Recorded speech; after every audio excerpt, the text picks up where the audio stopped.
Ok. Buenas tardes a todos. Nuestro grupo va a exponer el trabajo de realidad social peruana titulado La educación y el maltrato infantil en el Perú, donde estudiamos las creencias sobre la crianza tradicional y cómo influyen en la normalización de la violencia hacia los niños en nuestro país. Antes de entrar al contenido, les quería contar rápidamente cómo organizamos el trabajo en equipo. Yo, Sebastián Macha, estuve a cargo de la coordinación general. Ariana Mendoza estuvo a cargo de la investigación del documental y, y bibliográfica. Mía Blanco realizó las entrevistas y encuestas. Andrea Tenorio se encargó de la redacción y organización del documento. Y Grace Sotomayor estuvo a cargo del análisis de los datos obtenidos. Con eso claro, le paso la palabra a Andrea para que nos introduzca más al tema. Gracias, Sebastián. La familia es el primer espacio de socialización que tenemos como personas. Ahí aprendemos las primeras normas, los valores y las formas de relacionarnos con los demás. En el Perú, muchas prácticas de crianza incluyen el castigo físico y la intimidación. Son formas de disciplina heredadas de generación en generación y que durante mucho tiempo se consideraron legítimas para educar. Sin embargo, desde la psicología, estas prácticas representan formas de violencia que afectan el desarrollo emocional, cognitivo, social de los niños. Por eso, nuestra pregunta de investigación fue la siguiente. ¿De qué manera de creencias asociadas a la crianza tradicional influyen en la normalización de prácticas de violencia infantil en padres, madres o apoderados de estudiantes universitarios durante el 2026? Para responderla, usamos un enfoque descriptivo, tanto cualitativo como cuantitativo. Revisamos el marco teórico, aplicamos una encuesta a padres de familia de psicología UPC y hicimos entrevistas semiestructuradas a docentes psicológicas y analizamos noticias nacionales sobre el tema. Para entender este problema, primero hay que hablar de los estilos de crianza. Bauming junto a McCovey y Martin identificaron distintos estilos parentales según cuánto exigen los padres y cuánto responden emocionalmente a sus hijos. El estilo autoritativo combina normas claras con afecto y diálogo y favorece la autonomía y la responsabilidad en los hijos. En cambio, el estilo autoritario prioriza la obediencia absoluta y el castigo como forma de corregir, y se relaciona con menor autoestima y más dificultades emocionales y sociales. Ahora, ¿por qué se mantiene tanto el castigo físico en el Perú?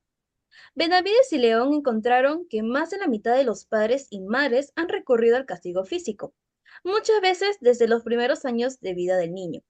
Frases como un golpe a tiempo educa reflejan qué tan aceptada está socialmente esta práctica según cifras de UNICEF Perú. Además, existe lo que se llama transmisión intergeneracional de la violencia. Quienes fueron víctimas de violencia física de niños tienen mayor probabilidad de repetirla cuando son padres. Pero eso no es un ciclo inevitable. La reflexión y la educación permiten modificar estos patrones aprendidos. Según la Organización Mundial de la Salud, el maltrato infantil es un factor de riesgo importante para trastornos emocionales, conductuales y cognitivos. El estrés prolongado durante la infancia puede alterar el desarrollo del sistema nervioso. Entre las consecuencias más comunes están la ansiedad, la depresión, el estrés postraumático, las dificultades de aprendizaje y los problemas para establecer relaciones interpersonales saludables. UNICEF señala que millones de niños en América Latina siguen siendo víctimas de disciplina violenta en el hogar. Por eso, la evidencia científica respalda modelos de disciplina positiva, basados en el diálogo, el afecto y el desarrollo de habilidades socioemocionales en lugar del miedo o el castigo. Nosotros revisamos 8 noticias nacionales relacionadas con el castigo físico y el maltrato infantil. En general, nos muestran que a pesar de los avances legislativos y las campañas de sensibilización, el castigo físico sigue siendo muy frecuente y socialmente aceptado en muchas partes del país. También encontramos que la violencia no solamente ocurre en el hogar, sino también en la escuela. Eso solamente nos confirma lo normalizado que está. Nosotros también aplicamos una encuesta a 32 padres de familia de la carrera de psicología en la UPC y más del 90% considera que las prácticas tradicionales de crianza sí son una forma de violencia infantil y la mayoría rechaza la idea de que un golpe a tiempo educa. Además, casi la totalidad de los encuestados considera importante recibir orientación sobre las formas de crianza y sobre la forma de disciplina sin violencia. Pero aún así, hay una proporción importante que todavía cree que los niños deben obedecer sin cuestionar, lo que muestra que la violencia física sí se rechaza, pero que persisten las creencias sobre la autoridad incuestionable de los padres. Y por último, entrevistamos a 2 docentes universitarias que además de psicólogas son madres. Pilar Victoria Rasuri Valdivia y la profesora del curso de procesos psicopatológicos en la infancia y adolescencia, y María Lourdes Mason Pérez, que es la profesora del curso de bases biológicas del comportamiento humano. La primera entrevistada, que es la profesora Pilar Victoria Rasuri Valdivia, recibió una crianza tradicional centrada en normas y valores, pero ella decidió modificar la rigidez y la violencia al convertirse en madre. Ella atribuye el castigo al desconocimiento de otras formas de crianza y resalta la necesidad de programas de orientación familiar. La segunda entrevistada, que es la profesora María de Lourdes Mason Pérez, creció con un padre afectuoso pero autoritario. Ella, como madre, intentó evitar estos patrones, pero admite haber repetido algunos gritos en algunas ocasiones. Además, nos amplió el concepto de violencia que tiene, puesto que para ella, imponer el proyecto de vida de los hijos también limita su autonomía y que la considera como una forma de violencia psicológica.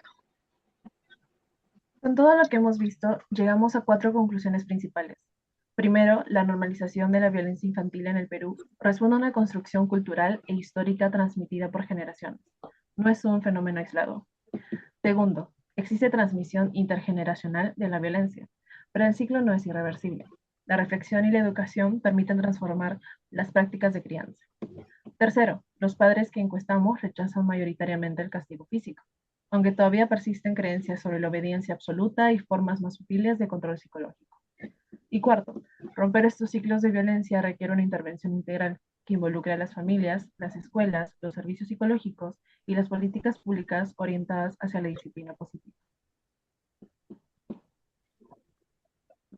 Como teoría, para este trabajo nos basamos en autores como Bormin, Macoby y Martín.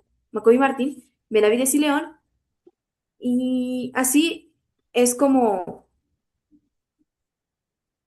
en informes de la Organización Mundial de la Salud y de UNICEF, que pueden revisar en el listado de referencias acá presente. Con esto cerramos nuestra exposición. Esperamos que este trabajo ayude a entender que la violencia hacia los niños no es solo un tema individual, sino una problemática social que se puede transformar con educación, reflexión y políticas orientadas a una crianza más respetuosa. Muchas gracias por su atención.